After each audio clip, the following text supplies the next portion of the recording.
अस्सलामुअलैकुम। मेरे चैनल में आपका इस्तकबाल है। Welcome to SA teaching zone. आज की हमारी ये वीडियो दूसरी क्लास की किताब, दूसरी जमात की किताब बाल भारती का चैप्टर नंबर हम आज 13 करेंगे, कहना बड़ों का मानो। तो हम ये सबक पढ़ेंगे और आपको समझा देंगे कि इसमें क्या है। कहना बड़ों का मानो ये सबक है। तो सबक के टॉपिक से ही हमें पता चल रहा है कि हमें बड़ों का कहना मानना चाहिए, है ना। तो ये सबक मैं पढ़ रही हूँ, आप लोगों को एक्सप्लेन भी कर दूंगी। किसी गांव में अहमद और असलम दो दोस्त रहते थे। दोनों पड़ोसी भी थे। वो साथ साथ खेलते और साथ साथ पढ़ते थे। इनका गांव छोटा सा था। गांव में कच्चे पक्के मकानात थे, छोटे छोटे रास्ते थे, लेकिन ये छोटा सा गांव बहुत खूबसूरत था। गांव में मगरिब की तरफ एक पहाड़ी थी, सामने मशरिक की तरफ एक नदी थी। नदी के इस पार हरे भरे खेत और बाग थे। चारों तरफ हरियाली थी। गांव में एक छोटा सा और बहुत साफ सुथरा स्कूल था, जहां गांव के बच्चे पढ़ते थे। शाहनवाज अहमद और असलम का हम जमात था। हम जमात यानी एक ही क्लास में पढ़ता था, एक ही जमात में पढ़ता था, ठीक है ना। तो उसको बोलते हैं हम जमात। जैसे हम उम्र होता है ना, सेम उम्र का होता है तो हम बोलते हैं हम उम्र। तो हम जमात यानी सेम क्लास का बच्चा था। घर के सभी लोग उसे शानू कहते थे। वो बहुत शरीर था। इसका दिल पढ़ने लिखने में नहीं लगता था। वो दिन भर बेकार की बातें करता, खेलता कूदता रहता, नदी में तैरता, गाय भैंस की पीठ पर बैठकर खेतों की सैर करता। वो जिस दिन स्कूल आता शरारतें करता और बच्चों को बेवजह सताता था। सब बच्चे इससे परेशान रहते। उस्ताद उसे समझाते, कभी सजा भी देते। इसके घर जाते, वालिदैन से मिलते, शिकायत करते, लेकिन शानू पर इसका कोई असर न होता। यानी शानू था जो बच्चा बहुत शरारती था, यानी सभी को परेशान करता था। टीचर भी उससे परेशान थे, सब बच्चे परेशान थे, है ना। बरसात का मौसम था। इतवार के दिन गांव के सब लड़के नदी के किनारे खेल रहे थे। नदी में पानी का बहाव तेज था। शानू ने दोस्तों से कहा, चलो नदी में तैरते हैं, देखिए सबसे पहले कौन दूसरे किनारे पर पहुंचता है। अहमद और असलम ने इसे मना किया। उस्ताद की बात याद दिलाई कि बरसात के दिनों में नदी में तैरना अच्छा नहीं। यानी उस्ताद ने उन्हें कहा था, टीचर ने उनके, कि बरसात के दिनों में जो है पानी ज्यादा भर जाता है ना नदी में, इसलिए उसमें तैरना अच्छा नहीं। किसी भी वक्त सैलाब आ सकता है। सैलाब यानी पानी ज्यादा हो जाता है ना, तो बढ़ने लगता है, बाढ़ आ जाती है। जैसे नदी में बोलते हैं ना, बह जाता है, बाहर की तरफ आने लगता है, तो किसी भी वक्त सैलाब आ सकता है। शानू ने इनकी एक न मानी और नदी में कूद गया। वो नदी की गहराई से बेखबर तेजी से दूसरे किनारे की तरफ बढ़ने लगा। जब वह नदी के बीच पहुंचा तो उसे एहसास हुआ कि नदी का पानी बढ़ने लगा है। अचानक पानी बढ़ता देखकर उसे उस्ताद की नसीहत याद आ गई। वो पीछे की तरफ मुड़ा। पानी तेजी से बह रहा था। शानू के लिए तैरना मुश्किल हो रहा था। इसके हाथ पैर और बदन भारी हो गए थे। वो पानी के धार के साथ बहने लगा। यानी पानी का बहाव जो तेज था ना, जब इंसान थक जाता है तो उसके लिए मुश्किल हो जाता है ना, तो उसके हाथ और पैर भी जो थक चुके थे ना, तो पानी के साथ ही वो पानी की जो धार थी उसी के साथ बहने लगा। अहमद और असलम किनारे से शानू की हालत देख रहे थे। वो दौड़ते हुए करीब के घर गए। वहां से एक बड़ी सी रस्सी लाई। अहमद ने रस्सी का एक सिरा मजबूती से पकड़ा और असलम ने दूसरा सिरा शानू की तरफ रस्सी का जो दूसरा सिरा था वो शानू की तरफ फेंका। बड़ी मुश्किल से शानू ने रस्सी पकड़ी। अहमद और असलम रस्सी खींचने लगे, साथ ही वो शानू की हिम्मत भी बढ़ा रहे थे। धीरे धीरे शानू किनारे पर आ गया। वो बुरी तरह थक गया था और सर्दी से कांप रहा था। दोनों दोस्त उसे घर तक लाए। इसकी अम्मी ने उसे कंबल उड़ाया। अहमद और असलम इसके पास ही बैठे रहे। अब शाम हो रही थी। शानू भी अब बेहतर महसूस कर रहा था, यानी अभी उसको ठीक लग रहा था, है ना। पहले उसको ठंडी लग रही थी ना, पानी में भीग गया था, इस वजह से। दोनों दोस्तों ने इसके घर वालों से इजाजत चाही। इसकी अम्मी ने दोनों को गले लगाया, शाबाशी दी। शानू अपने बिस्तर से ये सब देख रहा था। उसको अच्छा लग रहा था ना, वो बिस्तर से लेटा हुआ देख रहा था कि उसकी अम्मी जो है उसको शाबाशी दे रही है, शुक्रिया अदा कर रही है, उसके बेटे की जान बचाई ना। दूसरे दिन स्कूल खुला। सब बच्चे खुशी खुशी जाने लगे। अहमद और असलम भी स्कूल पहुंचे। उन्हें ये देखकर बड़ी हैरत हुई कि आज शानू इनसे पहले स्कूल पहुंच गया है और पढ़ाई में मसरूफ है। यानी उसके साथ इतना बड़ा हादसा हुआ ना, तो वो जो है शानू बच्चा जो है सुधर गया। ठीक है ना।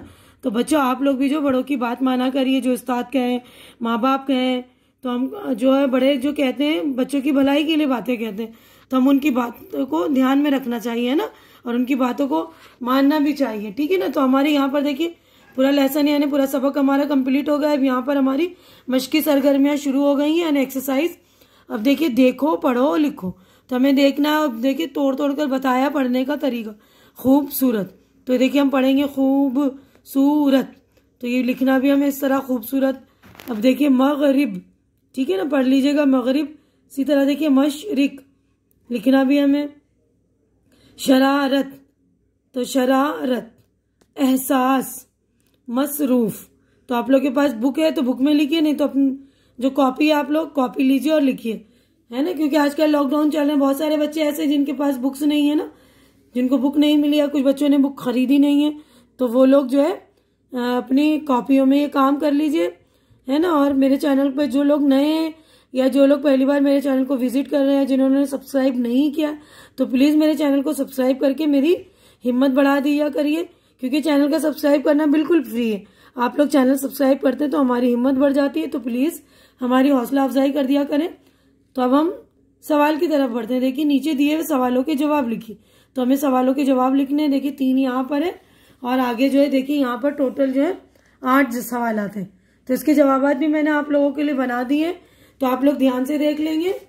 8 जवाब हैं, ये आपकी सहूलत के लिए मैं रेडी कर देती हूँ। देखिए पहला सवाल है, अहमद और असलम कहाँ रहते थे? अहमद और असलम गांव में रहते थे। दूसरा सवाल है, शानू स्कूल आकर क्या करता था? शानू स्कूल आकर शरारतें करता और बच्चों को बेवजह सताता था। तीसरा है, बच्चे कहाँ खेल रहे थे? बच्चे नदी के किनारे खेल रहे थे। चौथा देखिए, किन दिनों नदी में तैरना अच्छा नहीं है? बरसात के दिनों में। देखिए नुनगुन्ना में लिखना भूल गई थी तो छोटा सा बनाए, ध्यान से लिखेंगे आप।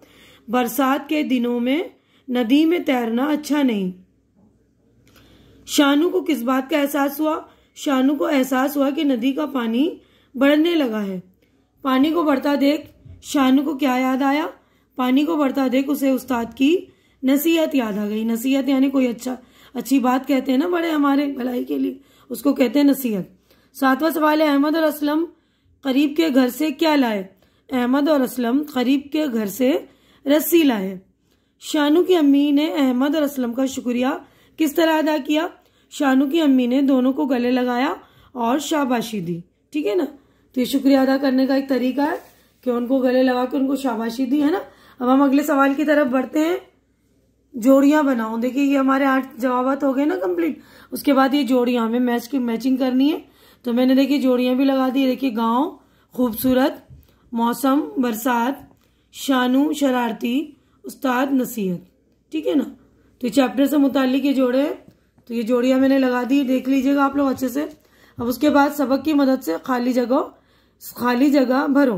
तो हमें फिल इन द ब्लैंक्स भरनी है, खाली जगह भरनी है। तो ये देखिए मैंने भर दी है ना। आप लोग बिल्कुल ध्यान से देख लेंगे, पढ़ रही हूं मैं। ये छोटा सा गांव बहुत खूबसूरत था, चारों तरफ हरियाली थी, सब बच्चे इससे परेशान रहते। अहमद और असलम ने इसे मना किया, किसी भी वक्त सैलाब आ सकता है। शानू अपने बिस्तर से ये सब देख रहा था। अब अगले सवाल की तरफ हम देखिए बढ़ते हैं। सही जुमले पर सही का निशान यानी ऐसे टिक का निशान लगाओ। अहमद और असलम पड़ोसी थे, सही। शाहनवाज अहमद और असलम का हम जमात था, एक ही क्लास में पढ़ता था ना, तो सही। शानू अच्छा बच्चा था, गलत है। शरारती बच्चा था ना।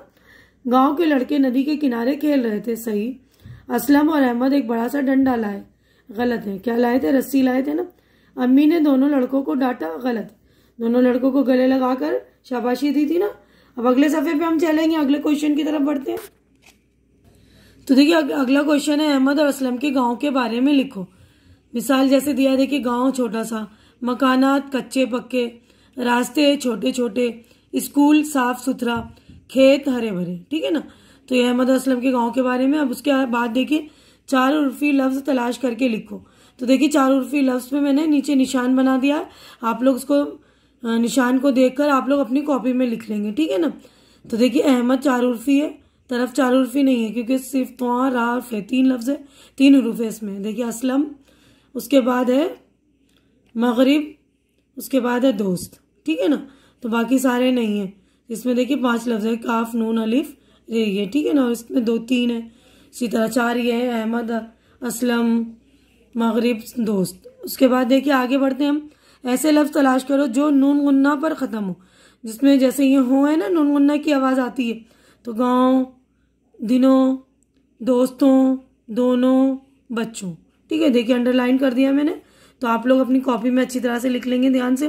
खाली जगह में सही हुर्फ लिख कर लफ्ज को दोबारा लिखो। हुर्फ का मतलब होता है अक्षर, यानी कि एक वर्ड नहीं, एक अल्फ़ाबेट जिसे बोलते हैं ना, ABCD एक अल्फ़ाबेट। तो उर्दू में हुरूफ होता है वो। तो देखिए ये हुरूफ मैंने सीन लिख दिया, तो ये लफ्ज बन गया दोस्त। अब लिखा मैंने वाव, बन गया पड़ोसी। अब लिख दिया मैंने वाव के ऊपर नून गुन हमजा, तो ये बन गया गाँव।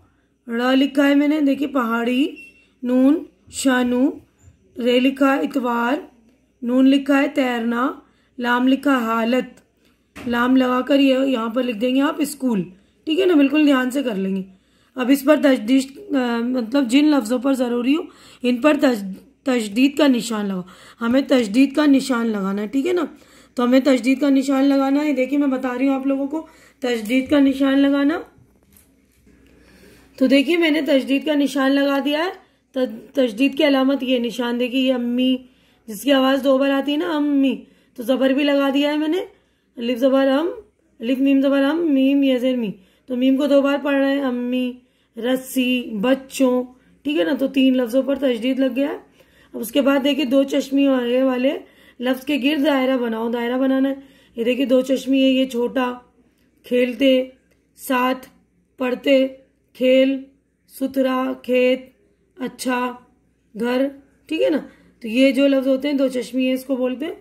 अब उसके बाद ये सबक में लफ्ज़ बेकार आया है, ये 2 लफ्ज़ों के जोड़े से बना है, बे और कार से, ठीक है ना। 2 लफ्ज़ है इसमें। इसी तरह के और भी लफ्ज़ बे लगाकर बनाए जा सकते हैं, जैसे बेरहम, बेहोश वगैरह। किताब की मदद से ऐसे 2 लफ्ज़ तलाश करके लिखो। तो इसी सबक में देखिए बेवजह और बेखबर, ठीक है ना। तो ये मैंने लिख दिया है। अब ये सरगर्मी है, मुख्तलिफ किस्म के रोबोट की तस्वीरें जमा करके अपनी ब्याज में चिपकाओ। कार्ड शीट से रोबोट बनाओ, यानी आपको रोबोट की मतलब तस्वीरें जमा करनी है, अपनी कॉपी में चिपकानी है, और कार्ड शीट से यानी कार्डबोर्ड लेकर आपको रोबोट भी बनाना है। तो आप लोग ये अमली काम है, आपका प्रैक्टिकल वर्क है, ये आप लोग कर लेंगे। यहीं पे हमारा चैप्टर जो पूरा कंप्लीट हो गया है। उम्मीद करती हूँ कि मेरी वीडियो आप लोगों को अच्छी लग रही होगी। अच्छी लग रही तो इसे लाइक कीजिए, ज़्यादा से ज़्यादा शेयर कीजिए, ताकि जो ज़रूरतमंद बच्चे जिनके पास बुक्स नहीं है उन तक पहुँचाइए, ताकि उनकी हेल्प भी हो सके, उनकी ज़रूरत भी पूरी हो सके। तो हेल्प करेंगे आप लोगों को तो हेल्प का भी सवाब मिलेगा। और मेरे चैनल को सब्सक्राइब करके मेरी हौसला अफजाई कीजिए। हमारी अगली मुलाकात अगली वीडियो में होगी। तब तक के लिए आप लोग अपना ख्याल रखिए, मुझे दुआओं में याद रखिए। अल्लाह हाफिज़।